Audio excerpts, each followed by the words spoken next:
ഇഷ്ടം തോന്നിയിട്ടുള്ള ഒരാളെ നിങ്ങൾക്ക് പ്രോപ്പർ മാച്ചാണോ എങ്ങനെ മനസ്സിലാക്കാം? അതിനുള്ള ഒരു ടെക്നിക്കാണ് പിയേഴ്സ് എന്ന് പറയുന്നത്. പിയേഴ്സ് സോപ്പില്ലേ, അതേപോലെ തന്നെ. അതിനകത്ത് പി ഫിസിക്കൽ അട്രാക്ഷനാണ്. നമുക്ക് അവരോട് ഒരു ഫിസിക്കൽ അട്രാക്ഷൻ തോന്നുന്നുണ്ടോ ഇല്ലയോ എന്നുള്ളത്. മിക്ക ഒരു ലവ് അറ്റ് ഫസ്റ്റ് സൈറ്റിലും അതുണ്ടെങ്കിലും ബാക്കിയുള്ള കാര്യങ്ങൾ ഉണ്ടോ ഇല്ലയോ എന്ന് ശ്രദ്ധിക്കേണ്ടതാണ്. ഇ എന്ന് പറയുന്നത് ഇമോഷണൽ ഇൻറ്റിമസിയാണ്.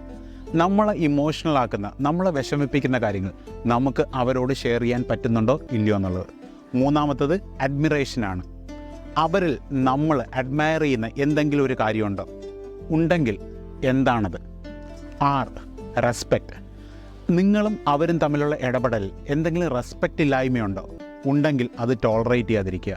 കാരണം ഈ റെസ്പെക്റ്റ് ഇല്ലായ്മയാണ് മിക്ക കേസസിലും വളർന്ന് വലിയ ഇഷ്യൂവിലേക്ക് നയിക്കുന്നത്. അവസാനത്തെ എസ് എന്ന് പറയുന്ന സ്പിരിച്വൽ കണക്ഷനാണ്. ഇവിടെ സംസാരിക്കുന്ന റിലിജനെ പറ്റിയിട്ടോ ദൈവത്തെ അത്തരം കാര്യങ്ങളൊന്നുമല്ല. നിങ്ങൾ രണ്ട് കൂട്ടരും എന്തിലാണ് വിശ്വസിക്കുന്നത്?